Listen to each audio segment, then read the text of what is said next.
여러분, 딱 한 가지만 여쭤보겠습니다. 평생 모은 돈 1억 원을 전세 보증금으로 넣었는데 어느 날 갑자기 집주인이 사라졌습니다. 전화도 안 받고 문은 잠겨 있고 관리비 고지서만 쌓여 있습니다. 그때 내 통장에 남은 돈이 얼마냐고요? 생활비 몇십만 원이 전부입니다. 이게 드라마 이야기가 아닙니다.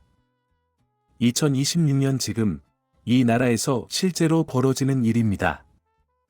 국토교통부 자료에 따르면 전세 사기 피해 신고 건수는 2025년 한 해에만 수만 건을 넘어섰습니다. 그 중에서 60대 이상 피해자 비율이 해마다 늘고 있다는 사실 알고 계셨습니까? 은퇴하고 나서 퇴직금이랑 연금으로 마련한 그 보증금이 하루아침에 사라지는 겁니다. 그래서 정부와 국회가 지금 아주 강한 카드를 꺼내 들었습니다. 오늘 이 영상 끝까지 보시면 이 제도가 나한테 어떤 의미인지 정확하게 이해하실 수 있습니다. 먼저 지금 상황이 얼마나 심각한지부터 제대로 짚고 넘어가야 합니다. 2026년 4월 현재 전세 사기 피해는 서울, 수도권을 넘어 지방 소도시까지 번져 있습니다. 인천 미추홀구, 수원, 대전, 부산, 심지어 작은 군 단위 지역에서도 피해 사례가 나오고 있습니다. 집주인이 전세 보증금을 수십 채에서 받아서 갚지 못하는 이른바 깡통전세 구조입니다. 집값보다 전세 보증금이 더 높은 경우인데 집이 경매로 넘어가면 세입자는 거의 못 받습니다. 전입 신고도 했고 확정일자도 받았는데 선순위 근저당이 너무 많아서 배당을 거의 못 받는 경우도 허다합니다. 여기에 신탁 사기까지 더해졌습니다. 집이 신탁회사 명의로 되어 있으면 기존 보호제도로는 손도 못 씁니다. 특히 어르신들은 계약서 한 장 믿고 평생 모은 돈을 넣었다가 그대로 날리는 경우가 많습니다. 부동산 중개인이 괜찮다고 했고 등기부등본도 봤는데 이렇게 당할 줄 몰랐다고 하십니다.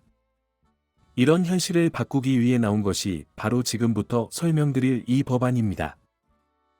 자, 그럼 이 제도의 핵심을 아주 쉽게 설명드리겠습니다.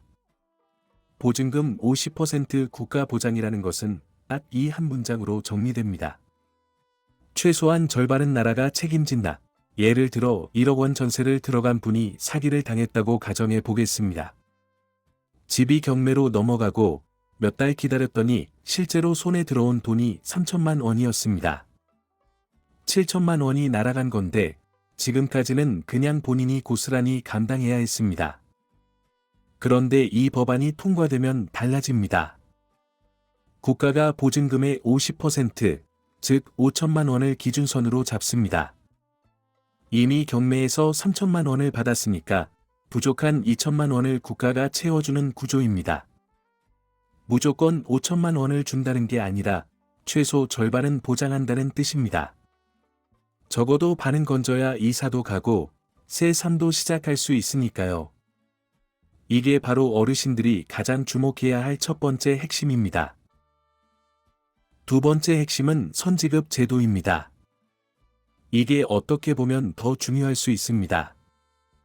지금까지 전세 사기 피해자들이 겪는 가장 큰 고통은 돈 문제가 아니라 시간 문제였습니다. 경매가 시작되면 결과가 나오기까지 빠르면 6개월, 길면 1년 반에서 2년이 걸립니다. 그 기간 동안 세입자는 어떻게 살아야 합니까? 보증금이 묶여 있어서 새 집을 구할 돈이 없습니다. 지금 사는 집에서 버티고 싶어도 경매가 진행되면 언제 나가야 할지도 모릅니다. 선지급 제도는 이 문제를 해결하기 위한 방안입니다. 경매가 끝나기 전에 일부 금액을 먼저 지급합니다. 그 돈으로 일단 새 집을 구하고 당장의 생활을 안정시킬 수 있도록 하는 것입니다. 이후 경매가 완전히 끝나면 그때 최종 정산을 하는 방식입니다. 특히 생활비가 매달 필요한 어르신들, 병원비가 나가는 어르신들에게는 이 시간 문제가 정말 사활입니다. 한 달을 버티는 것 자체가 전쟁인 분들에게 이 선지급 제도는 사실상 구조대나 마찬가지입니다. 이 제도에서 또 하나 주목해야 할 대목이 있습니다. 바로 신탁 사기 피해자 보호 문제입니다. 신탁이라는 말이 어렵게 들리시죠? 쉽게 말씀드리면 집 소유권이 신탁회사 이름으로 되어 있는 경우입니다. 겉으로 보면 집주인이랑 계약한 것 같은데 법적으로는 신탁회사가 진짜 소유자인 구조입니다. 이 경우 기존 주택임대차보호법으로는 세입자를 보호하기가 매우 어렵습니다. 전입신고를 하고 확정일자를 받아도 신탁 구조에서는 그 효력이 약해질 수 있기 때문입니다. 그래서 신탁 사기 피해자들은 법의 사각지대에서 아무런 지원도 못 받고 버텨야 했습니다. 이번에 논의 중인 제도는 이 사각지대를 줄이겠다는 목적을 명확히 담고 있습니다. 신탁 구조라는 이유로 보호에서 제외되던 피해자들도 일정 요건을 갖추면 지원 대상에 포함시키겠다는 방향입니다. 자, 여기서 절대 빠뜨리면 안 되는 내용을 짚어드립니다. 이걸 모르시면 큰 오해가 생깁니다. 지금까지 설명드린 이 모든 내용은 아직 시행 중인 제도가 아닙니다. 2026년 4월 현재 기준으로 국회에서 논의 중인 법안 단계입니다. 즉, 지금 당장 신청서를 내러 가실 수 있는 제도가 아닙니다. 이 점을 꼭 기억하셔야 합니다. 이 법안이 국회를 통과하려면 여야 합의, 예산 확보, 시행령 작성까지 시간이 필요합니다. 정보를 알고 움직이는 사람과 모르고 당하는 사람의 차이는 결국 이 준비에서 갈립니다. 그렇다면 이 제도, 왜 바로 통과가 안 되고 논쟁이 이어지고 있을까요? 이유가 있습니다. 가장 큰 반대 이유는 세금입니다. 개인 간 계약에서 발생한 피해를 왜 국민 세금으로 메워야 하느냐는 겁니다. 두 번째는 도덕적 해이 문제입니다. 어차피 국가가 절반은 보전해준다는 생각이 퍼지면 계약을 꼼꼼하게 안 해도 된다는 안이한 분위기가 생길 수 있다는 우려입니다. 세 번째는 재정 부담입니다.